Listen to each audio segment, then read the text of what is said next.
Tensões no Oriente Médio, tensões que permanecem no Equador em meio à grave crise de segurança, a crise de violência no país. Em meio a tudo isso, o governo do Equador assinou um acordo bilateral com os Estados Unidos, isso na última segunda-feira. E o Fabrício Naides que vai trazer detalhes dessa cooperação agora para a gente contra o tráfico de drogas, né? Não é isso? Exatamente, Lívia. O que acontece é o seguinte, foi um anúncio realizado ontem pela ministra das Relações Exteriores do Equador, Gabriela Sommerfeld. Ela falou o seguinte, vou até abrir aspas aqui, que a visita de autoridades americanas, esse acordo assinado, é um sinal político poderoso e concreto de apoio dos Estados Unidos no conflito armado não internacional contra o terrorismo e narcotráfico. É importante a gente destacar esse ponto aqui do conflito armado não internacional, chamando essa briga um pouco para o lado do Equador.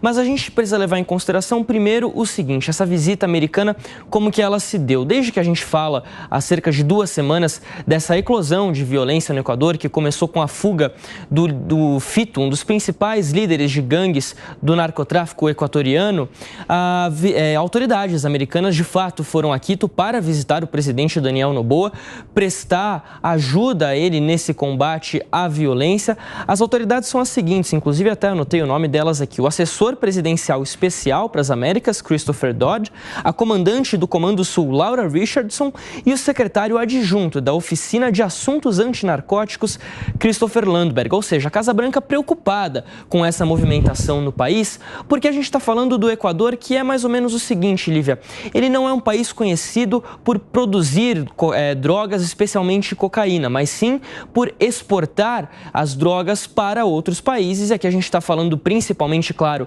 dos Estados Unidos, mas também da Europa. Até 2021, 2022, cerca de 1/3 de toda a cocaína que chegava na Europa, na região central da Europa, era exportada do Equador, principalmente do Porto de Guayaquil, onde a gente já destacou. Menos de 30% dos contêineres são inspecionados pelas autoridades, principalmente carregamentos de banana, o principal produto de exportação equatoriano, e ali é feito o contrabando, o envio dessa droga para outros países. Muito produzida na Colômbia, fronteira ao norte, e no Peru, fronteira ao sul. Agora, os Estados Unidos e o Equador anunciaram esse acordo para uma luta contra o narcotráfico e também a ampliação dos mercados, no que a ministra das Relações Exteriores está chamando de uma oportunidade para a criação de um ecossistema de prosperidade dentro do país.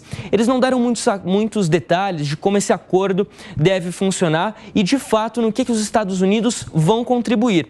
Mas a gente sabe que há um plano de segurança lançado pelo presidente Daniel Noboa de cerca de 800 milhões de dólares, onde os Estados Unidos colocariam pelo menos 200 milhões em ajuda ao Equador para fornecer armamento e equipamento para as forças de segurança do país realizarem o combate a essas facções. Bom, como que isso tem acontecido aos poucos? Ontem a gente teve uma atualização importante, um líder dissidente das Farc, da Colômbia, foi preso, capturado no Equador e já deportado para a Colômbia. Por que é importante a gente falar disso?